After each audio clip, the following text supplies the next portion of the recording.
வணக்கம். சிறகடிக்க ஆசை சீரியல்ல இனி என்ன நடக்க போகுது அப்படின்னு தான் பார்க்க போறோம். இங்க ரோகிணிகிட்ட ரொம்பவே புலம்பிக்கிட்டு இருக்காங்க மனோஜ்.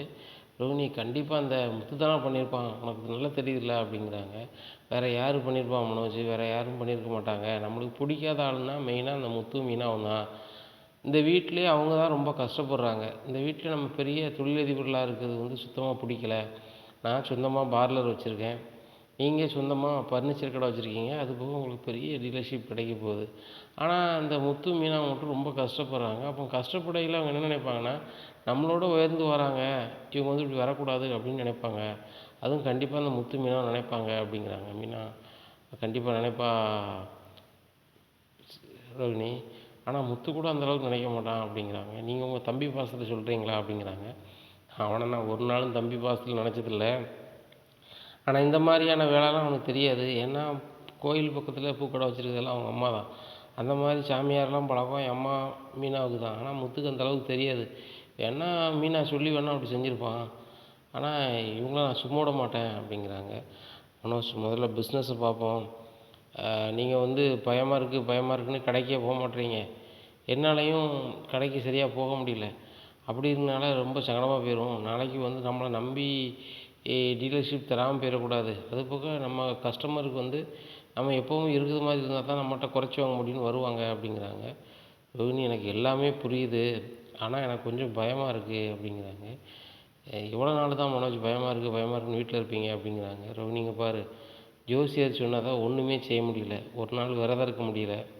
அதுபோக உங்க குலதெய்வம் கோயிலுக்கு போயிட்டு வாங்க அப்படின்னாரு. அதுவும் செய்ய முடியல.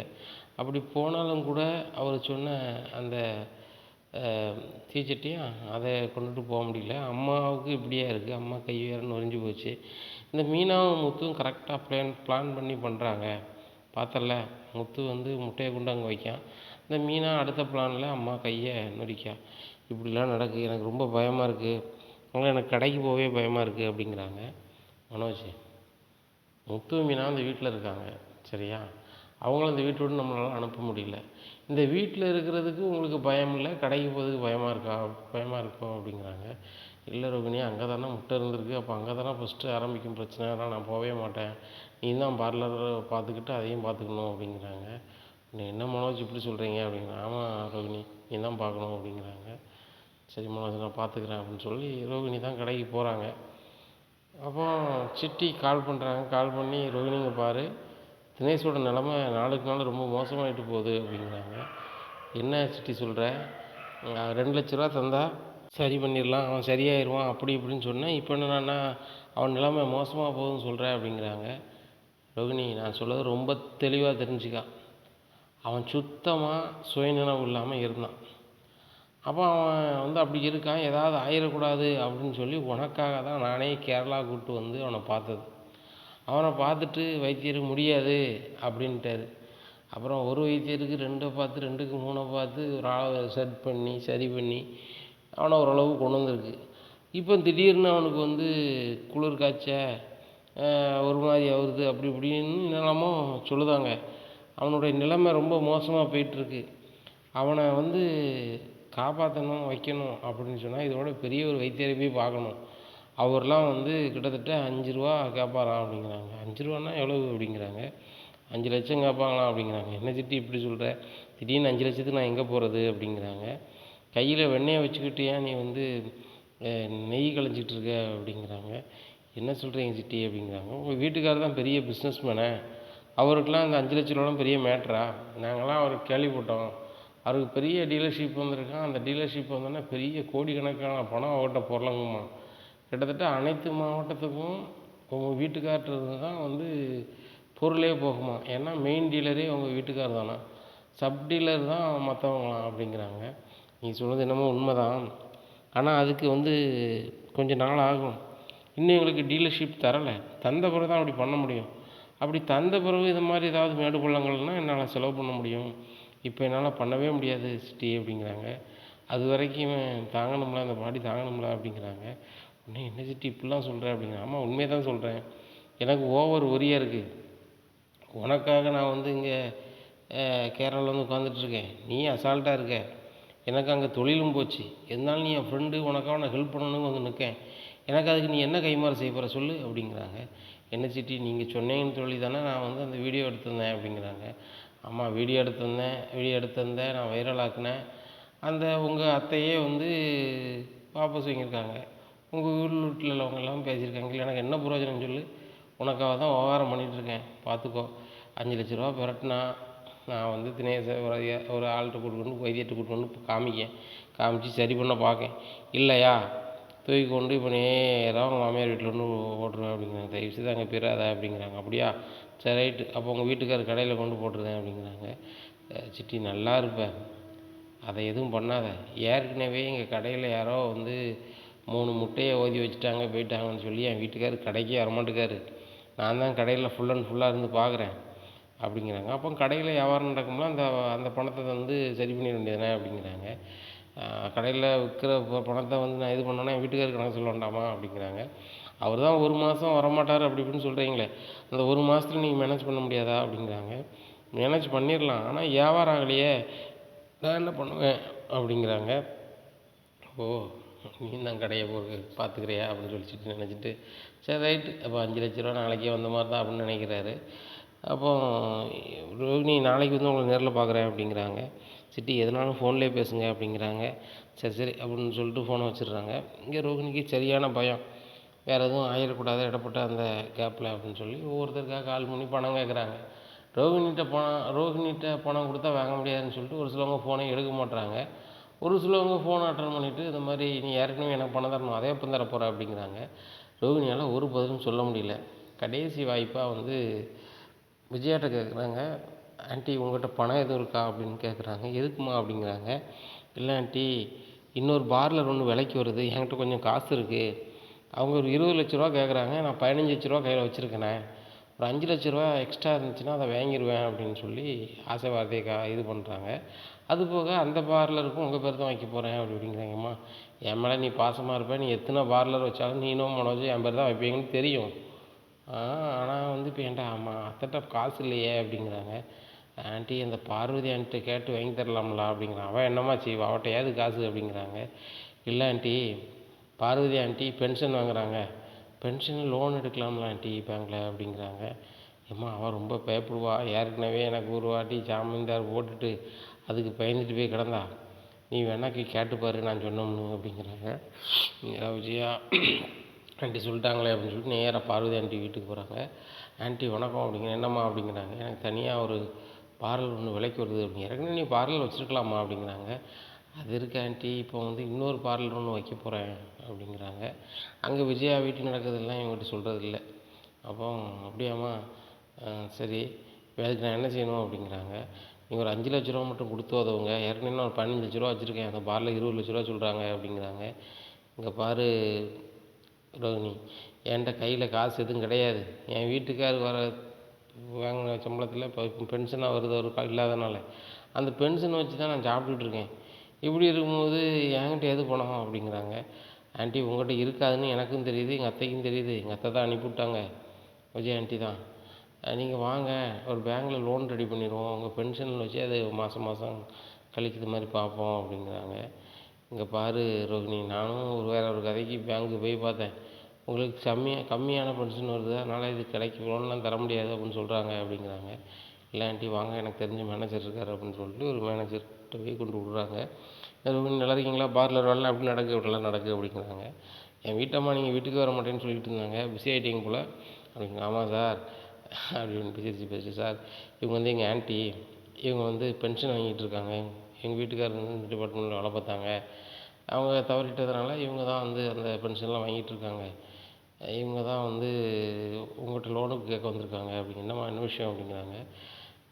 ஒரு 5,00,000 வேணும் சார், கிடைக்குமா அப்படிங்கிறாங்க. உடனேம்மா உங்கள் பென்ஷன் தொகை எவ்வளவு அப்படிங்கிறாங்க. அமௌண்ட் இவ்வளோ வருது அப்படிங்கிறாங்க. இவ்வளோ தொகை தர முடியாமல் தப்பாக நினச்சிக்காதீங்க ரோகிணி, நீங்களும் தப்பாக நினைக்காதீங்க. பென்ஷன் தொகை கொஞ்சம் கூட இருந்துச்சுன்னா நான் லோனை இது பண்ணி அதை நான் வசூல் பண்ணிக்கலாம். இவங்களுக்கே பென்ஷன் கம்மியாக வருது, இப்படி இருக்கும்போது வந்து நான் கொடுக்குறது சரியாக வராது, நீங்கள் வேறு எங்கேயாவது ட்ரை பண்ணி பாருங்கள் அப்படிங்கிறாங்க. ரோகிணி 2-3 பேர்கிட்ட போய் ட்ரை பண்ணி பார்க்குறாங்க, ஒன்றுமே நடக்கலை. தனியாரில் வட்டி கொடுக்குறவங்கள்ட்டையும் அலைஞ்சு பார்க்குறாங்க, நடக்கலை. அப்போ வித்யாகிட்ட ஃபோன் பண்ணி கேட்குறாங்க, ஏதாவது ரெடி ஆச்சாடி அப்படிங்கிறாங்க. அவங்க ஃபோனை கட் பண்ணிடுறாங்க. இங்கே பார்வதி ஆண்டி சொல்கிறாங்க, என்னம்மா உனக்கு வட்டி கொடுக்குறவங்க வந்து எல்லாமே தெரிஞ்சிருக்கு எப்படி அப்படிங்கிறாங்க. இல்லை ஆண்டி என் ஃப்ரெண்ட்ஸு சொல்லுவாங்களா அப்படிங்கிறாங்க. இல்லையே ஃப்ரெண்ட்ஸு சொன்ன மாதிரி தெரியலையே, நீனே வந்த மாதிரி அசால்ட்டாக பேசுகிற, எல்லோரும் உனக்கு தெரிஞ்ச மாதிரி பேசுகிறாங்க. அப்படி வட்டிக்கு இது வாங்கியிருக்கியாம்மா அப்படிங்க. நான் எதுக்கு ஆண்டி வாங்க போகிறேன், எங்கள் அப்பாவே பெரிய பணக்காரர், ஏன்னா எங்கள் அப்பா ஒரு லாக்கில் இருக்கிறனால நீங்களாம் இப்படி பேசுகிற அளவுக்கு ஆயிடுச்சு ஆண்டி. 5 லட்ச ரூபாலாம் எனக்கு ஒரு மேட்ரு கிடையாது. எங்கள் வீட்டில் சமையல் பண்ணுவாங்களா ஆண்டி, அவங்களுக்கே 5 லட்ச ரூபா மாதம் சம்பளம் அவங்க வீட்டில். என்ன 5 லட்சமா அப்படிங்கிறாங்க. ஆமாம் ஆண்டி, எங்கள் வீட்டில் எல்லாருக்குமே சம்பளம் அதிகம் தான். நான் வந்து இந்த மாதிரி அனாவசிய செலவு பண்ணுறாரு எங்கள் அப்பா. இள வயசில் வேறு எங்கள் அம்மா இள வயசில் போயிட்டாங்க, அதுக்கு உடனே வேறு கல்யாணம் முடிச்சாருன்னு கோவத்தில் தான் வந்தேன். எங்கள் வீட்டில் பெரிய கோடிக்கணக்கான ரூபா பணம் இருக்குது, என் அக்கௌண்ட்லேயும் ஏகப்பட்ட கோடி ரூபா பணம் இருந்துச்சு, அந்த பேங்க் பாஸ்புக்கை எடுக்காமல் வந்துட்டேன் அப்படி இப்படின்னு இங்கே என்னெல்லாமா ஆசையாக வார்த்தையை கிளப்புறாங்க. அப்படியேம்மா உன் அக்கௌண்ட்லேயே கோடிக்கணக்கில் இருந்துச்சா அப்படின்னு சொல்லி பார்வதி வாயை பிறக்காங்க. சரி ஆண்டி நான் வேறு ஏதாவது ரெடி பண்ணுறேன்னு சொல்லிட்டு போயிடுறாங்க. அங்கேருந்து பார்வதி கால் பண்ணுறாங்க விஜயாவுக்கு. ஏ விஜயா, உன் மருமக ரோகிணி அக்கௌண்ட்லேயே கோடிக்கணக்கான பணம் கிடக்காம அப்படிங்கிறாங்க. என்ன சொல்கிற பார்வதி, என் சம்மந்தி அப்போ போட்டு விட்டாரா, ரொம்ப சந்தோஷம். டேய் மனோஜ் அப்படிங்கிறாங்க. என்னம்மா அப்படிங்கிறாங்க. ரோகிணி அக்கௌண்ட்லேயே கோடிக்கணக்கில் பணம் கிடக்கான் அப்படிங்கிறாங்க. லைன்லேயே இருக்காங்க பார்வதி. ஏய் விஜயா என்ன அப்படிங்கிறாங்க. இல்லை கோடிக்கணக்கான பணம் கிடக்குங்க, எந்த அக்கௌண்ட்டில் அப்படிங்கிறாங்க. ஐயா ஊர்லையா அந்த பாஸ்புக் எல்லாத்தையும் அங்கே வச்சுட்டு வந்துட்டாலாம், அதை அங்கே போனால் எடுக்கலாம் வைக்கலாம்னு புலம்பிகிட்டு இருந்தால் அதை தான் சொன்னேன் அப்படிங்கிறாங்க. அப்படியா, வாங்க எப்படியாவது போகணுமா. டே மனோஜ், எப்படியாவது ஒரு ரோகிணிகிட்ட சொல்லிட்டோ இல்லை சொல்லாமல் போய் அந்த பாஸ்புக் எடுத்துவாடா, கோடிக்கணக்கான பணம் ரோகிணி அக்கௌண்ட்லேயே கிடக்கான். அவங்க அப்பா தானே உள்ளே இருக்கார், அவர் பணத்தை தானே ஏதாவது வகையில் லாக் பண்ணி வச்சுருப்பாங்க. ஆனால் வந்து ரோகிணி பணத்தை லாக் பண்ணி வச்சுருக்க மாட்டாங்களா அப்படிங்கிறாங்க. ஆமாம்மா, ஆனாலும் 1 மாதத்துக்கு வெளியேறக்கூடாதுன்னு ஜோசி சொல்லியிருக்காருமா, எனக்கு இரவும் சரியில்லைன்னு சொல்லிட்டு அப்படிங்கிறாங்க. என்னடா நீ அப்படி இப்படின்னுட்டு இருக்காங்க. இங்கே ரோகிணி வேலையை முடிச்சுட்டு வீட்டுக்கு வந்துடுறாங்க. பணம் எங்கேயுமே பெறலை. நைட்டுக்கானு இவர் சிட்டி ஃபோன் அடிக்கார். இங்கே பாரு ரோகிணி, நான் காலையிலே அங்கே ஊருக்கு வந்துடுவேன், பணம் பிரட்டி தந்தால் நாங்கள் வந்து கொடுப்பேன், இல்லையா நான் என்கிட்ட வேலை பார்க்குற ஆட்களை தான் கூட விட்டு வந்திருக்கேன், அவங்கள நேரம் வீட்டுக்கு காலையிலே கொண்டு தினேஷை போட சொல்லிடுவேன் அப்படிங்கிறாங்க. எல்லோரும் இப்போ நீ என்ன சிட்டி கொரியரை டெலிவரி பண்ணுற மாதிரி வந்து கொடுத்துருவான்னுக்கிட்டு இருக்க, தயவுசெய்து கொஞ்சம் பொறு, நான் நாளைக்கு ஏதோ ஒரு வகையில் ரெடி பண்ணுறேன் அப்படிங்கிறாங்க. ரெடி பண்ணால் உனக்கு நல்லது அப்படிங்கிறாங்க. இங்கே மறுநாள் காலையில் ஆகுது. ரோகிணியால் பணம் பிரட்ட முடியலை. கடையில் வந்து உட்காந்து ரொம்ப சோகமாக வியாபாரத்துக்கு உட்காந்துருக்காங்க. ஒரு வியாபாரமும் ஆகலை. அப்போ சிட்டி கால் பண்ணுறாங்க, எடுக்கலை ரோகிணி. ஃபோன் எடுக்க மாட்டேக்கா, அவளுக்கு பயம் போயிடுச்சு போலியா அப்படின்னு சொல்லிட்டு நேரில் போகிறாங்க. உடனே சிட்டி நீங்கள் எப்படி அப்படிங்கிறாங்க. இப்போ தான் அங்கேருந்து வரேன், உங்களுக்கு ஃபோன் அடித்து எடுக்கவே மாட்டேறீங்க, உங்கள் கதையை நுழையிறானா என் கதையை நீங்கள் அலையிறீங்களா அப்படிங்கிறாங்க. சிட்டி எங்களை தயவுசெய்து மன்னிக்கணும், நானும் இவங்க இல்லாமல் அலைஞ்சு பார்த்தேன், என்னால் பணம் பற்ற முடியல அப்படிங்கிறாங்க. அப்போ அவன் கதை அவ்வளோதான் முடிஞ்சது. அவன் முடிஞ்சிட்டுனா அதுக்கு மேலே நான் என்ன செய்ய முடியும், உங்கள் வீட்லேயோ அந்த கடையிலே இறக்கி வச்சுட்டு போகிறது தான் மேட்ரு அப்படின்னு சொல்லிட்டு சும்மையாக ஃபோன் எடுத்து, மகா அந்த தினேஷை காரில் எழுதி போட்டு இங்கே கொண்டு வந்து இறக்கிடுங்க, நான் சொல்கிறேன் அட்ரஸ்ஸு அப்படிங்கிறாங்க. சிட்டி ஃபோன் வைங்க அப்படிங்கிறாங்க. என்ன விஷயம் அப்படிங்கிறாங்க. எப்படியா ரெடி பண்ணி தரேன் அப்படின்னு சொல்லிட்டு சிட்டியே கடையில் கல்லால் வச்சுட்டு ரோகிணி எங்கெங்கே அலையுதாங்க, ஒன்றும் பணம் ரெடி ஆகலை. அப்போ ஷாப்பில் நீங்கள் யார் சார் அப்படிங்கிறாங்க. உங்கள் ஓனர் என்னையும் வச்சுட்டு போகிறாங்க, இப்போ நான் தான் சின்ன ஓனர் அப்படிங்கிறாங்க. இப்போ ஏதாவது வியாபாரம் போனால் நம்ம ஆட்டையை போட்டுக்கலாம்னு நினைக்கிறாங்க. வியாபாரமே ஆகலை. அப்புறம் ரோகிணி வந்துட்டு ரொம்ப சுகமாக பணமே கிடைக்கல அப்படிங்கிறாங்க. ரோகிணி இப்படிலாம் பண்ணால் கிடைக்காது, அதுக்கு மாற்றி வழி பண்ணால் தான் பணம் கிடைக்கும் அப்படிங்கிறாங்க. என்ன பண்ணணும் சிட்டி அப்படிங்கிறாங்க. இங்கே குனிஞ்சு உங்கள் பாட்டில் உட்காந்துருங்க, என்ன நான் குமுறில் இப்போ எப்படி வியாபாரம் ஆகுதுன்னு பாருங்கள் அப்படிங்கிறாங்க. எப்படி வியாபாரம், நான் வியாபாரம் ஆக வச்சுருவேன், 5 லட்ச ரூபா பணம் உங்கள் கல்லாவுக்கு வந்துடுவோம், கல்லாவுக்கு வந்து தந்துடுவீங்களா அப்படிங்கிறாங்க. கடையில் வியாபாரம்னா நான் வீட்டில் எப்படினாலும் சமாளிச்சுப்பேன், அதை எப்படி பண்ணுவீங்க, 5 லட்ச ரூபாய்க்கு உடனே எப்படி பண்ணுவீங்க சிட்டி அப்படிங்கிறாங்க. நல்லா பண்ணுறேன் அப்படின்னு சொல்லிட்டு ஒரு கால் பண்ணுறாரு. கால் பண்ணி, எந்த பொருள் எடுத்தாலும் பாதி விலையில் கொடுக்கப்படும், இன்று ஒரு நாள் மட்டும் அப்படின்னு சொல்லி ஒரு போர்டு அடிச்சுட்டு வா, போர்டு ரெடி பண்ணி கொண்டு வா அப்படிங்கிறாங்க. போர்டு ரெடி பண்ணி கொண்டு வராங்க. அந்த ஆளை ரோகிணி கடை முன்னாடி வச்சுருக்காங்க. இது ரோகிணிக்கே தெரியாது. ரோகிணி இங்கே பாரு, கல்லால் நான் இருப்பேன் சரியா, நீங்கள் வந்துட்டு என்ன செய்யணும், கொஞ்சம் அமைதியாக மாடியில் போய் இருக்கணும், என்ன வியாபாரம் ஆகாத நீங்கள் பார்த்துக்கிட்டே இருங்க, ஏன்னா கேமரா வச்சுருக்கீங்களா அப்படிங்கிறாங்க. ஆமாம் அப்படின்னு சொல்லிட்டு நேராக போய் மாடியில் போய் இருந்துக்கிறாங்க. மாடியில் இருக்கிறாங்க. இங்கே என்ன நடக்குது எது நடக்குதுன்னு பார்க்குறாங்க. அவங்க வெளியில் வந்து போர்டு வச்சுருக்கத பார்க்க மறந்துடுறாங்க. ரோகிணி இப்படியா இருக்குது. இந்த சூழ்நிலையில் அந்த போர்டை பார்த்துட்டு பயங்கர விளம்பரமாயிருது. எது வாங்கினாலும் பாதி விலையா? எப்பா இன்றைக்கி ஒரு நாள் மட்டுமா? அப்படி இப்படின்னு சொல்லி பரபரப்பானோன்னே ஏகப்பட்ட பேர் வந்து பொருளை வாங்குதாங்க. டவார்னு ஒரு 5,00,000 அதில் கல்லால் வந்துடுது. வந்தோடனே ரைட்டு 5,00,000 வந்துருச்சு அப்படின்னு சொல்லிட்டு ரோகிணி அப்படின்னு சொல்லிட்டு பாடி ஏறி போகிறாங்க. 5,00,000 வியாபாரம் ஆயிடுச்சு அப்படிங்கிறாங்க. எப்படி சிட்டி அப்படிங்கிறாங்க. அதெல்லாம் ஒரு நேக்கு. சரி தானே, நான் கிளம்புறேன் அப்படிங்கிறாங்க. சிட்டி இந்த பணத்தை வச்சு எப்படியாவது அந்த தினேஷை காப்பாற்றி விட்ருங்க, எனக்கு எந்த பிரச்சனையும் வரக்கூடாது, இந்த 5,00,000 நான் எப்படி மேனேஜ் பண்ணுமோ பண்ணிடுவேன் என் வீட்டில், நீங்கள் அதை பார்த்துக்கோங்க அப்படிங்கிறாங்க. சரி ரோஹிணி நான் போயிட்டு வரேன் அப்படின்னு சொல்லிட்டு நேராக அவர் ஒரு பைக் எடுத்துகிட்டு கிளம்பி போயிடுறாரு. 5,00,000 போயிடுறாரு. அப்போ அவர் ஃப்ரெண்ட்ஸ்கிட்ட சொல்லி அந்த போர்டையும் எடுத்துருங்க அப்படிங்கிறாங்க. கடையை பார்க்குறாங்க, கடையில் நிறைய பொருள் இல்லை. உடனே ஸ்டாஃப்கிட்ட கேட்குறாங்க, என்ன இவ்வளோ பொருள் போயிருக்கு அப்படிங்கிறாங்க. நீங்கள் தானே மேடம் ஆஃபர்னு சொல்லி வெளியே போர்டு வச்சிங்க, எந்த பொருள் எடுத்தாலும் பாதி விலை தான்னு சொல்லி போர்டு வச்சுருந்தீங்க, போர்டு வச்சோடனே அது வியாபாரம் ஆயிடுச்சு அப்படிங்கன்னா போர்டு வச்சேனா அப்படிங்கிறாங்க. நீங்கள் தானே மேடம் உங்கள் கல்லால் உட்கார வச்சிங்க ஒரு ஆளை, அவருங்க வேண்டிய ஆள்லாம் வந்து வெளியில் போர்டு வச்சாங்க டபார்னு, கூட்டம் நல்லாவே கூடிச்சு, நல்லாவே வியாபாரம் ஆச்சு, அதான் எங்கே காலியாகிடுச்சு, இனிமேல் நம்ம கடையில் பொருள் வேணும் வைக்கணும் அப்படின்னு சொன்னால் நம்ம குடோனில் இருக்க பொருள் எடுத்து வச்சா தான் அப்படிங்கிறாங்க. இதை கேட்ட ரோஹிணி ரொம்ப ஷாக் ஆகிட்டு சிட்டிக்கு கால் பண்ண, சிட்டி என்ன நீங்கள் 5,00,000 வியாபாரம் ஆகும்னு சொன்னீங்க, கடையில் 10,00,000 மேலே பொருள் இருந்திருக்கும், நீங்கள் என்ன எப்படி பண்ணியிருக்கீங்க அப்படிங்கிறாங்க. ரோஹிணி உடனே வியாபாரம் ஆகணும்னா ஆஃபர் போட்டால் தான், எதை எடுத்தாலும் பாதின்னு ஒரு போர்டு வச்ச வழியே 5,00,000 உடனே ஓடிச்சு, நானும் உடனே அக்கௌண்ட்டில் போட்டு விட்டுட்டேன், அங்கே ஆள் இருக்காங்க, வைத்தியத்தையும் கையில் கொடுத்தாங்க அப்படிங்கிறாங்க. இன்னும் என்ன அதுக்குள்ளே கொடுத்தாங்களா? ஆமாம் அப்படிங்கிறாங்க. ஏன் சிட்டி இப்படி பண்ணீங்க, என்கிட்ட ஒரு வார்த்தை சொல்லலை அப்படிங்கிறாங்க. ஒரு வார்த்தை சொல்லலையா? பணம் பரட்டுங்க பணம் பரட்டுங்க நான் சொல்லிகிட்டு இருக்கேன், காதுலேயே உங்களுக்கு ஏறலை, அதுபோக உங்களுக்கு எப்படி வியாபாரம் பார்க்கனே தெரியல, அதான் நான் வியாபாரம் பார்த்து இது பண்ணேன், உங்களுக்காக தான் செஞ்சுருக்கேன் ரோஹிணி, இல்லைனா வேறு யாருக்கும் நான் இதை செய்ய மாட்டேன், இப்போ கூட சொல்லுங்கள் அந்த பணத்தை திருப்பி தர சொல்லிடுறேன், தினேஷை கொண்டு உங்கள் மாமியார் வீட்டில் கொண்டு விட்டுருந்தேன் அப்படிங்கிறாங்க. சிட்டி நல்லா இருப்பேன், நான் எதை நானும் சமாளிச்சுக்கிறேன் விடுங்க சிட்டி, அவனை என்னென்னு மட்டும் பாருங்கள் அப்படின்னு சொல்லி பொச முட்டெல்லாம் சொல்லுதாங்க. சரி சரி அப்படின்னு சொல்லிட்டு ஃபோன் வச்சிடுறாங்க. எங்கள் சிட்டிக்கு பயங்கர சந்தோஷம், நம்ம என்ன பண்ணாலும் ரோகிணி ஒன்றுமே கண்டுக்கிட மாட்டா அப்படி இப்படின்னு சொல்லிட்டு. இந்த சூழ்நிலை தினேஷ் வந்து சிட்டிக்கு கால் பண்ணுறாங்க. என்ன சிட்டி நல்லா இருக்கீங்களா அப்படிங்கிறாங்க. நல்லா இருக்கேன், உடனே 2 மாதம் கழிச்சு தானே வர சொன்னேன் அப்படிங்கிறாங்க. 2 மாதம் கழிச்சு தான் வர சொன்னீங்க, இப்போ ஒரு 5,00,000 ஆட்டை போட்டிருக்கீங்களா, எனக்கு கொஞ்சம் தரணும்லாம் அப்படிங்கிறாங்க. உடனே இது எப்படி தெரியும் அப்படிங்கிறாங்க. எனக்கு எல்லா பக்கமும் ஆள் இருக்குது, அந்த மனோஜ் கடையில் கூட என்னோடய ஒற்றன் ஒருத்தன் இருக்கான், அவன் கரெக்டாக சொல்லிட்டான், எனக்கு என் பங்கு வேணும் அப்படிங்கிறாங்க. சரி சரி நீ இதில் ஈடுபடலை, ஆனால் உனக்கு ஒரு 2,00,000 போட்டு விடுதேன் அப்படிங்கிறாங்க. இங்கே பாரு சிட்டி 5,00,000 வாங்கியிருக்க, 2,500 வேணும் அப்படிங்கிறாங்க. ஓ தினேஷ் தர முடியாது என்ன பண்ணுவேன் அப்படிங்கிறாங்க. நான் அதெல்லாம் பார்த்துக்கிறேன் அப்படிங்கிறாங்க. சரி சரி வேறு எதுவும் பண்ணாத, நீ படித்தவன், வேறு ஏதாவது கொடுத்து விட்றாத, உன் அக்கௌண்ட்டுக்கு ஒரு 2,00,000 வந்து சேரும் அப்படிங்கிறாங்க. சரி சிட்டி நீ என்ன பண்ணாலும் என்கிட்ட சொல்லிட்டு பண்ணு, இது பண்ணிக்கலாம், சொல்லாமல் பண்ணாலும் எனக்கு தெரிஞ்சிடும் அப்படிங்கிறாங்க. இன்னும் ஒரு 2,00,000 தினேஷுக்கு அனுப்பி விடுதாங்க. இது சிட்டி நினைக்காரு, நம்ம கஷ்டப்பட்டு வட்டி கொடுத்து அலைஞ்சிக்கிட்டு வச்சுக்கிட்டு பல இன்னல்களை சந்தித்து தான் பணத்தை வசூல் பண்ண வேண்டியிருக்கு. ஆனால் ரோகிணி மாதிரி ஒரு 4-5 பேர் இருந்தால் போதும், எங்கேயோ போயிடலாம் போலையே. ரோகிணி என்ன சொன்னாலும் நம்புகிறா. அது போக வந்து வியாபாரம் ஒரு மாதிரி வில்லங்கமாக பார்த்தா, அந்த வில்லங்கத்தை கூட வந்து அவள் பெரிய அளவில் எதுவும் பண்ணலையே, அவ்வளோ பெரிய லாக்கில் இருக்கா. அந்த தினேஷ் வந்து பயங்கரமாக சம்பாதிச்சிருப்போம் போலையே அப்படின்னு சொல்லி நினைக்காங்க. அப்போது சிட்டிக்கிட்ட அவன் ஃப்ரெண்ட்ஸ் எல்லாம் கேட்குறாங்க, அண்ணா இந்த ரோஹிணி பயங்கர காசு பார்ட்டே தான் இருக்கும்னு நினைக்கிறேன், அவள் கொஞ்ச நாளில் பெரிய ஆள் ஆயிடுவானே, கண்டிப்பாக அந்த பெரிய டீலர்ஷிப் வந்துச்சுன்னா கோடிக்கணக்கில் பணம் அவன்கிட்ட இருக்கும் அப்படிங்கிறாங்க. அப்போ கோடிக்கணக்கில் தினேஷை வச்சு வியாபாரம் பண்ண வேண்டியதான், ஆனால் தினேஷை மட்டும் அவன்கிட்ட நேரில் காமிக்கக்கூடாது, அந்தளவுக்கு தான் தொழில் பண்ணணும் அப்படிங்கிறாங்க. அண்ணன் நீங்கள் செம்மையாக பண்ணுறீங்கண்ணே, இதே மாதிரி பண்ணுங்கள், பயங்கரமாக வந்துடலாம் அப்படிங்கிறாங்க. அதுவும் சரி தான், ரொம்ப உடம்புலாம் வந்து வலிக்குது, கொஞ்சம் டூர் போய்ட்டு வரோமா அப்படிங்கிறேன். உடம்பு வலிச்சா ரெஸ்ட்டு தானே எடுக்கணும் அப்படிங்கிறாங்க.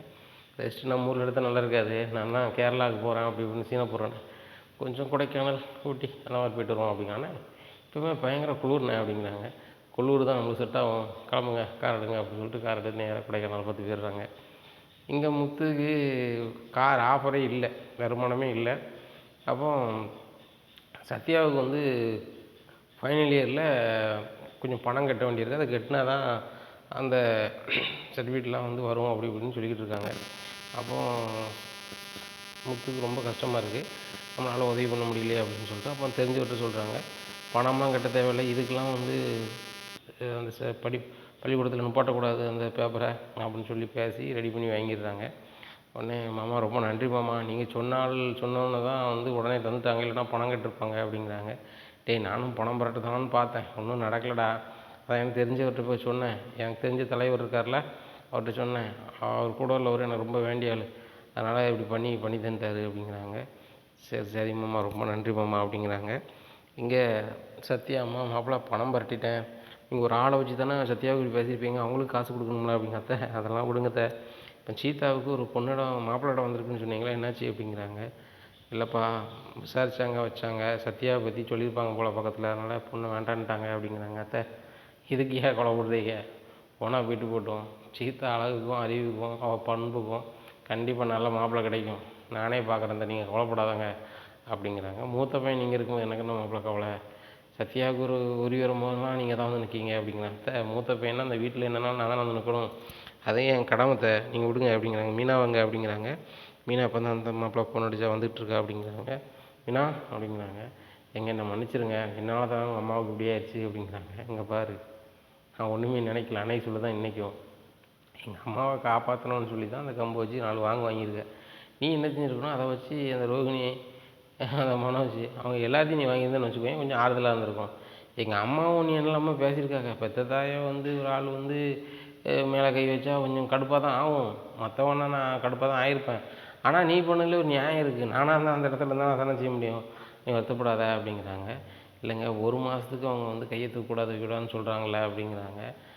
மீனா, அவங்க வந்து பண்ணது வேலை தப்பு, அதை நீ கரெக்ஷன் பண்ணதுக்காக நீ இப்படி பண்ணியிருக்க, விடு பார்த்துக்கலாம் அப்படிங்கிறாங்க.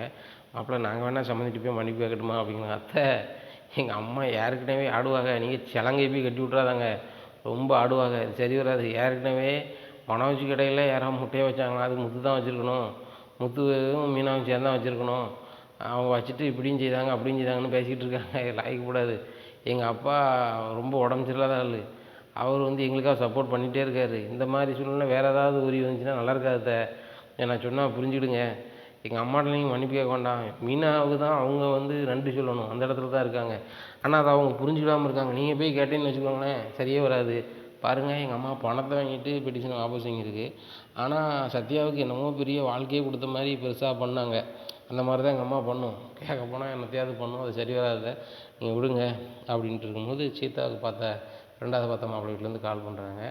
உடனே கால் பண்ணி எங்களை மன்னிச்சிடுங்க, அந்த நேரத்தில் நாங்கள் உங்கள் மனசை கஷ்டப்படுத்த மாதிரி பேசிட்டோம், இப்படி ஒரு கஷ்டப்பட்ட வீட்டில் ஒரு பொண்ணு கட்டினா நல்லாயிருக்கும் அப்படின்னு சொல்லி எங்களுக்கு மனசாட்சி குத்திருச்சு, அதனால் வந்து நாங்கள் உங்கள் பொண்ணையே கட்டிக்கிறோம் அப்படிங்கிறாங்க. இதை கேட்ட சீதாம்மா, மாப்பிள்ளை இப்போ 2வது பார்த்த மாப்பிள்ளை வீட்டிலேருந்து கால் பண்ணுறாங்க அப்படிங்கிறாங்க. ஃபோனை கொடுங்க அப்படின்னு சொல்லிட்டு, ஹலோ அப்படிங்கிறாங்க. தம்பி, எங்களுக்கு வந்து பொண்ணை பிடிச்சிருக்கு, உங்கள் வீட்டையும் பிடிச்சிருக்கு, என்னது நடந்தாலும் பரவாயில்லை, அந்த பையன் மாறின பிறகு அதை பற்றி யோசிச்சுட்டு இருக்குது நல்ல பழக்கம் இல்லைன்னு புரிஞ்சுக்கிட்டோம், என்னைக்கு தம்பி நாள் வைக்கலாம் அப்படிங்கிறாங்க. எங்கங்க பாருங்கள், நீங்கள் விசாரிச்சுட்டு போயிருக்கீங்க, நாங்கள் மாப்பிள்ளையை விசாரிச்சுட்டு ஒரு நாள் சொல்கிறோம், அன்னைக்கு கல்யாணம் வச்சுக்கலாம் அப்படிங்கிறாங்க. ஒன்றும் பிரச்சனை இல்லை தம்பி, எங்கள் ஊர் இந்த ஊர், எங்கள் அப்பா பேர் இது எல்லாத்தையுமே சொல்லிடுறாங்க. எங்கள் அப்பா பேர் இது, நாங்கள் எங்கள் பேர் இது, என் பையன் பேர் இதுன்னு எல்லாத்தையும் சொல்லிடுறாங்க. ஒரு 2 தலைமுறையை சொல்லிடுறாங்க. அதெல்லாம் முத்து குறிப்பிடுத்தி வச்சுக்கிறாரு. சரி ரைட்டு, நான் கேட்டு தெரிஞ்சுக்கிறேன் அப்படின்னு சொல்லிட்டு ஃபோன் வச்சிடுறாங்க. அப்போ அந்த ஊரில் யார் டிரைவர் இருக்கா அப்படின்னு சொல்லிட்டு செல்வத்துக்கு கேட்குறாங்க. செல்வம் சொல்கிறார், எனக்கு தெரிஞ்ச ஃப்ரெண்டு ஒருத்தருக்கு நான் கேட்குறேன்னு சொல்லிட்டு அவர்கிட்ட கேட்குறாங்க. கேட்டு இந்த மாதிரி அவங்க குடும்பம் எப்படி குடும்பம், பையன் எப்படி பையன் அப்படிங்கிறாங்க. ரொம்ப தங்கமான பையன் ஒரு டிபார்ட்மெண்ட்டில் வேலை பார்க்கான், எப்படி ஒரு 50 ரூபா சம்பளம் எடுப்பான், படித்து முடிச்சுன்னு வேலைக்கு போயிட்டான்.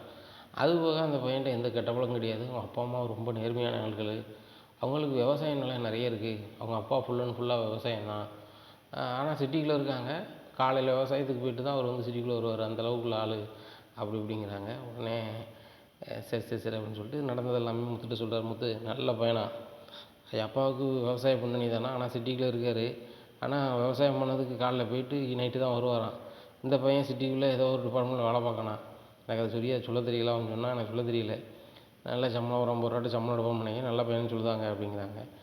இங்கே பாரு செல்வம், நான் குடிக்கிறேன் நீ குடிக்க, ஆனால் மீனாவுக்கோ சீதாவுக்கோ குடிக்கிறவங்கள பார்த்தா பிடிக்காது. சரி, மீனா சகிச்சுக்கிட்டு போயிட்டா, அவள் கொஞ்சம் படிப்பு கம்மி, அவள் படிப்பு அதிகம், அந்த பிள்ளை நல்லா இருக்கணும், அதுக்கு தான் கொஞ்சம் கேட்குற, வேறு ஒன்றும் கிடையாது. சரி, பையன் நல்ல பையனா இது பண்ணிப்போம் அப்படின்னு சொல்லிட்டு, சரி செல்வம் ரொம்ப நன்றி அப்படின்னு சொல்லிட்டு, அத்தை பையன் ரொம்ப தங்கமான பையங்காங்க, குடிக்க வைக்க மாட்டானா, ஒரு 50,000 சம்பளம் எடுக்கானா, ஒரு டிபார்ட்மெண்ட்டில் வேலை பார்க்கானா, உங்கள் அப்பா அம்மாவுக்கு விவசாயம், ரொம்ப நேர்மையான ஆளுன்னு சொல்லுதாங்க அப்படிங்கிறாங்க. மாப்பிள்ளை அப்போ சீக்கிரம் செஞ்சுருவோம், ஒரு கெட்டது நடக்குது வீட்டில் நல்லதுன்னு ஒன்று சீக்கிரம் நடக்குன்னு சொல்லுவாங்க அப்படிங்கிறாங்க. அதுதான் சரித்திரம், அது சரிதான் அப்படின்னு சொல்லிட்டு சொல்கிறாங்க. அப்போ தான் அவருக்கு யோசிக்கார், பணம் எதுவும் இல்லையே என்ன பண்ணுறது அப்படின்னு சொல்லி முழிக்காங்க. மீனா நீ வீட்டுக்கு போனால் வரேன் அப்படின்னு சொல்லிட்டு நேராக அரசியல்வாதியை பார்க்க போகிற. ஐயா வணக்கம் அப்படிங்கிறாங்க. என்ன தம்பி பள்ளிக்கூடத்தில் எதுவும் பிரச்சனையா, அந்த பேப்பர் தர மாட்டேங்காங்களா அப்படிங்க. ஐயா நீங்கள் சொன்னோன்னு தந்துட்டாங்க அப்படிங்கிற. அப்படியா, சரி சரி வெரி குட், வேறு என்னப்பா அப்படிங்கிறாங்க. ஐயா எனக்கு ஒரு உதவி செய்யணும் அப்படிங்கிறாங்க. என்ன அப்படிங்கிறாங்க. என்னுடைய குழந்தைகளுக்கு கல்யாணம் வைக்க போகிறோம், மூத்த பையனாக வந்து நான் தான் ஏதாவது செய்யணும், எனக்கு ஏதாவது ஒரு உதவி வேணும் சார், நான் அதை கடனாக அடைச்சிருவேன் அப்படிங்கிறாரு முத்து. நான் சும்மா தரங்கிறேன் கேட்க மாட்டேங்க. நான் எலெக்ஷனில் ஜெயிச்சிருக்கேன் வச்சுருக்கேன்னா உன்னையாலையும் வீட்டம்மாவாலையும் தான். அதுக்கு நன்றி கடன் நான் பண்ணதுக்கு ஏதாவது ஒன்று நான் தயார் நிலையில் இருக்கேன். ஆனால் நீங்கள் வாங்கவே மாட்றீங்க. உங்களுக்கு நான் என்ன பண்ணால் நீங்கள் திருப்தி படுவீங்கன்னு சொல்லுங்கள், நான் பண்ணுறேன் அப்படிங்கிறாங்க. ஐயா அவளுக்கு என்னால் முடிஞ்ச நகையை போடணும் அப்படிங்கிறாங்க முத்து. பொண்ணுக்கு கல்யாணத்தை முடித்து வைக்க வேண்டியது என் பொறுப்பு. பையன் ரெடி தானே, பையன் நல்ல பையன் தானே, ஆமாம் அப்படிங்கிறாங்க. கதிரேஷா அப்படிங்கிற என்ன அப்படிங்கிறாங்க. நான் சொன்னோம்னு என் வீட்டம்மாட்ட ஒரு 10 லட்ச ரூபா வாங்கிட்டு வா அப்படிங்கிறாங்க. உடனே ஐயா இவ்வளோ வேண்டாம் தம்பி, 10 லட்ச ரூபா தாரேன், கல்யாணத்தை ஃபுல் அண்ட் ஃபுல்லாக பண்ணு, அதில் முன்ன வந்துச்சுன்னா என்கிட்ட கேள் நான் தாரேன் அப்படிங்கிறாங்க. ஐயா இதுக்கு எவ்வளோ வட்டியா அப்படிங்கிற. வட்டியும் வேண்டாம் ஒன்றும் வேண்டாம், இந்த அசலை உன்னால் எப்போ முடியுதோ கொஞ்சம் கொஞ்சமாக கொடு சரிதானா அப்படிங்கிறேன். இந்த உதவி யாரை நான் மறக்கவே மாட்டேன் அப்படிங்கிறாங்க முத்து. நீ செஞ்ச உதவியை நான் மறக்கக்கூடாது, அதுக்கு நான் ஏதாவது செய்யணும். சரி இந்த உதவியாக என்னால் செய்ய முடிஞ்சேன்னு சந்தோஷப்படுறேன் சரிதானே, அந்த 10 லட்ச ரூபா கொண்டு போ அப்படிங்கிறாங்க. இந்த 10 லட்ச ரூபா நேராக மீனா வீட்டுக்கு போகிறாங்க. அத்தை இதில் 10 லட்ச ரூபா இருக்குது வச்சுக்கோங்க அப்படிங்கிறாங்க. என்னம்மா இவ்வளோ பணம் அப்படிங்கிறாங்க. எனக்கு தெரிஞ்ச அரசியல்வாதிக்கு நானும் மீனா ஒரு வகையில் ஹெல்ப் பண்ணோம், அவர் எங்களுக்கு இப்படி ஹெல்ப் பண்ணியிருக்காரு. சீதாவுக்கு கல்யாண பேச்சு நடக்கு, திடீர்னு கல்யாணம் முடிவாயிட்டுனா அவங்களுக்கு நகைலாம் வேணுமா அத்தை, அதுக்கு தான் அந்த பணம், நகையை ரெடி பண்ணுங்க அத்தை அப்படிங்கிறாங்க. அப்போலாம் இவ்வளோ பணம்னா நீங்கள் வட்டிக்கு எவ்வளோ தானே வாங்கியிருப்பீங்க, எப்படி கொடுப்பீங்க அப்படிங்கிறாங்க. இல்லை அத்தை அவர் எனக்கு நல்ல பழக்கங்கிறதுனால நீ வந்து எப்போ கொடுப்பே கொடுப்பா, கொஞ்சம் கொஞ்சமாக கொடு, ஆனால் அசல் தந்தால் போதும் வட்டி வேணாம் அப்படின்னு சொல்லிட்டாத்த அப்படிங்கிறாங்க. இப்படி ஆளுலாம் இந்த காலத்தில் இருக்க தான் செய்தாங்க மாப்பிள்ள அப்படிங்கிறாங்க. உடனே அத்தை உண்மையில் ஒரு தங்கமான மனுஷன், பெரிய பெரிய அரசியல்வாதிக்கு பக்கத்துலேயே போக முடியாது, அவர் நாங்கள் செஞ்ச சின்ன உதவியே பெருசாக நினைக்கிறாரு அப்படிங்கிறாங்க. சீதாவுக்கு வந்து மாப்பிள்ளையை பார்க்கணுன்னு ஒரு எண்ணம் இருக்குது, ஆனாலும் சொல்ல முடியல. நம்ம மாப்பிள்ளையை அப்படி சொன்னோம், அது வேறு மாதிரி ஆகிப்போச்சு, இதை நம்ம எப்படி சொல்கிறது அப்படின்னு சொல்லி வச்சுட்ருக்காங்க. உடனே முத்து கேட்குறாரு, என்ன சீதா ஒரு மாதிரி இருக்கு அப்படி. ஒன்றும் மாமா அப்படிங்கிறாங்க. என்னன்னாலும் சொல்லு அப்படிங்கிறாங்க. இல்லை மாமா முதல்ல ஒரு மாப்பிள்ளை பார்க்க வந்தார், அவர்கிட்ட பேசணும் வைக்கணும்னு சொன்னேன், அது அமையலை. ரெண்டாவது நான் சொன்னால் நல்லா இருக்காதுன்னு நினச்சேன் அப்படிங்கிறாங்க. இங்கே பாரு சீதா, உனக்கு மாப்பிள்ளை பிடிச்சா மட்டும்தான் கல்யாணத்தை நினச்சிக்குவோம் நடத்தி வைப்போம், இல்லைன்னா வேறு பார்த்துக்கலாம், ஒன்றும் பிரச்சனை இல்லை அப்படிங்கிறாங்க. சரி மாப்பிள்ளை வாங்கணுமா, சரி வா அப்படின்னு சொல்லிட்டு செல்வம் ஃப்ரெண்ட் நம்பர் வாங்கிட்டு போயிடுறாங்க. அவங்க வீட்டு பக்கத்தில் போகிறாங்க. போயிட்டு இந்த மாஸ்க் போட்டுக்கா, அந்த பையனை நான் கூப்பிட்றேன் அப்படின்னு சொல்லிட்டு முத்து அந்த பேரை சொல்லி கூப்பிட்றாரு. அந்த பையன் வெளியே வராரு. வெளியே வந்தோன்னே பார்த்துக்க சித்தா அப்படிங்கிறாங்க. நீங்கள் யார் அப்படிங்கிறாங்க. இல்லை எங்கள் அட்ரஸ் கேட்கணும் வந்தோம் அப்படின்னு சொல்லி அவர் பேரை சொல்லி, என் பேர் தானே சொல்லி வந்தீங்க, இப்போ நீங்கள் யாரும் அட்ரஸ் கேட்கணும்னு சொல்கிறீங்க அப்படிங்கிறாங்க. நீங்கள் அவர் பேர் ரமேஷ், தினேஷ் ரமேஷ் தானே அப்படிங்கிறாங்க. தினேஷ் ரமேஷ் என் பேர் ரமேஷ் தான் அப்படிங்கிறாங்க. அவங்கள தேடி வந்தோம் அப்படிங்க. அப்படியா, அது எனக்கு தெரியல அப்படின்னு சொல்லிட்டு அவர் வீட்டுக்குள்ளே போயிடுறாரு. மாப்பிள்ளை இப்படி பிடிச்சிருக்கா அப்படிங்கிறாங்க. பிடிச்சிருக்கு, ஆனால் பேசி பார்த்தா தானே சரியாக வரும் அப்படிங்கிறாங்க. இதை நீ முதலே சொல்லக்கூடாதா அப்படின்னு சொல்லிட்டு முத்து நீர் வாரம் அப்படின்னு சொல்லிட்டு மலமலன்னு வீட்டுக்குள்ளே போகிறாங்க. ஐயா வணக்கம் அப்படின்னு சொல்லிட்டு அவங்க அப்பா அம்மாட்ட பேசுகிறாங்க. சொல்லுங்கள் தம்பி அப்படிங்கிறாங்க. அவங்க பையனுக்கு இப்போ ஒரு பொண்ணு பார்த்தீங்களா, அவங்களோட மச்சான் அப்படிங்கிறாங்க. அப்படியா அப்படிங்கிறாங்க. வாங்க தம்பி அப்படிங்கிறாங்க. பொண்ணே இங்கே தான் வந்திருக்கு அப்படிங்கிறாங்க. பொண்ணு இங்கே தான் வந்திருக்கா அப்படின்னு சொல்லிட்டு மாப்பிள்ளை ஏதாவது பொண்ணா வெளியே நிற்கிறதா பொண்ணு அப்படிங்கிறாங்க. ஆமாம் அப்படிங்கிறாங்க. எங்கள் அப்பா அம்மா பார்த்தாங்க, நான் சரியாக பார்க்கல அப்படிங்கிறாங்க. பையனை பார்க்கணுன்னு சொல்லிச்சு, சரி நம்ம குழந்தைய தானே அப்படின்னு சொல்லி கூப்பிட்டு வந்தேன். பையனும் மாப்பிள்ளையும் பேசிக்கிட்டுமா அப்படிங்கிறாங்க. அழகாக பேசிக்கிட்டோம் அப்படிங்கிற. 2 பேரும் பேசுகிறாங்க. 2 பேருமே பிடிச்சி போகுது. அப்போ தம்பி 2 பேருக்குமே பிடித்தமாக இருக்குது, என்னைக்கு கல்யாணம் வச்சுக்கலாம் அப்படிங்கிறாங்க. உடனே ஐயா நான் அந்த வீட்டுக்கு மூத்த பையன் மாதிரி தான், ஆனால் ஏன் முடிவு கிடையாது, எங்கள் அத்தை இருக்காங்க, எங்கள் அத்தைகிட்ட கேட்டுட்டு கூடி சீக்கிரம் செஞ்சுக்கிடுவோம் அப்படின்னு சொல்லிட்டு போயிட்டு வரோம்னு சொல்லிட்டு போகிறாங்க. அந்த கேப்லேயே சீதா அந்த பையனுடைய செல் நம்பர் வாங்கிக்கிறாங்க. இவங்களும் அவங்க செல் நம்பர் வாங்கிக்கிறாங்க. வாங்கிட்டு 2 பேரும் கிளம்பி வராங்க. சீதா கொஞ்சம் தூரம் காரில் வந்துட்டு இருக்கும்போதே கால் வருது. ஹலோ அப்படிங்கிறாங்க. நான் தான் மாப்பிள்ளை பேசுகிறேன் அப்படிங்கிறாங்க. இப்போ தெரியுது அப்படிங்கிறாங்க. யார் சீதா அப்படிங்கிறாங்க. அது ஒன்றும் இல்லை மாமா அப்படிங்கிறாங்க. உடனே முத்து சிரிக்கிற, யார் அந்த மாப்பிள்ளை வேணாம், அதுக்குள்ளே செல் நம்பர் மாற்றிக்கிட்டீங்க, சரி சரி நல்லா இருங்க அப்படின்னு சொல்லிட்டு முத்து சிரிச்சுக்கிட்டே வீட்டில் கொண்டு இறக்கி விட்றாரு. மாப்பிள்ளையை பார்த்து வச்சது எல்லாமே மீனாவுக்கு தெரியாது. அப்போ எங்கே 2 பேரும் போயிட்டு வரீங்க அப்படின்னு கேட்குறாங்க. சீதா மாப்பிள்ளையை பார்க்கணுன்னா பார்க்க வச்சாச்சு, பேச வச்சாச்சு அப்படிங்க. ஏங்க ஏற்கனவே ஒன்று பேசணும் வைக்கணும்னா அது நடக்காமல் போயிடுச்சு, இது ஏங்க தேவையில்லாமல் பண்ணிகிட்ருக்கீங்க அப்படிங்கிறாங்க. இங்கே பாரு மீனா, சீதா தான் கல்யாணத்துக்கிட்டே வாழ போகிறேன், அந்த பிள்ளைக்கு மாப்பிள்ளையை பிடிக்கணும், மாப்பிள்ளைக்கு பொண்ணு பிடிக்கணும். இப்போ 2 பேருக்குமே பிடிச்சிக்கிச்சு. 2 பேருக்குமே பிடிச்சிக்கிட்டு 2 பேருமே அவங்க செல் நம்பரை மாற்றிக்கிட்டாங்க. அவங்க வாழ்க்கையை அவங்க வாழ ஆரம்பிக்க போகிறாங்க. சரிதானே? நம்ம ஒரு நல்ல தேதியை பார்த்து நம்ம கல்யாணத்தை முடிச்சு வச்சு அவங்க வாழ்க்கையை நல்லா அமைச்சு கொடுக்கணும் நம்ம கடமை அப்படின்னு சொல்கிறாங்க. உடனே மீனா அழுகிறாங்க. ஏன் மீனா அழுற அப்படிங்கிறாங்க. இல்லை, எங்கள் அப்பா இல்லையே, எங்கள் வீட்டில் ஏதாவது நல்லது நடக்கும்போது யார் நல்லது எடுத்து செய்வா அப்படின்னு நான் நினச்சேங்க. ஆனால் நீங்கள் எங்கள் அப்பா ஸ்தானத்தில் இருக்கேன்னு நினைக்கும்போது ரொம்ப பெருமையாக இருக்குங்க அப்படிங்க. மீனா ரொம்ப ஃபீல் பண்ணாத, சீதாவுக்கு கல்யாணத்தை முடிச்சு வச்ச பிறகு அதுக்கப்புறம் மொத்தமாக ஃபீல் பண்ணிக்கலாம் அப்படின்னு சொல்கிறாங்க. மீனா சிரிக்கிறாங்க. சரி சீதா ரெஸ்ட் எடு, நானும் அக்காவும் போயிட்டு வரோம் அப்படிங்கிறாங்க.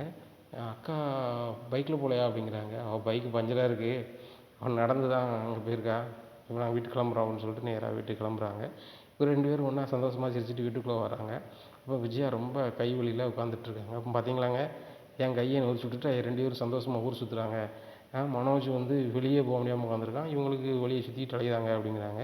இதை கேட்டால் நம்மளை அவங்கவுங்க விதி பையன் அப்படிங்கிறாங்க. இதை கேட்டால் விஜயா ரொம்ப கடுப்பாகிறாங்க.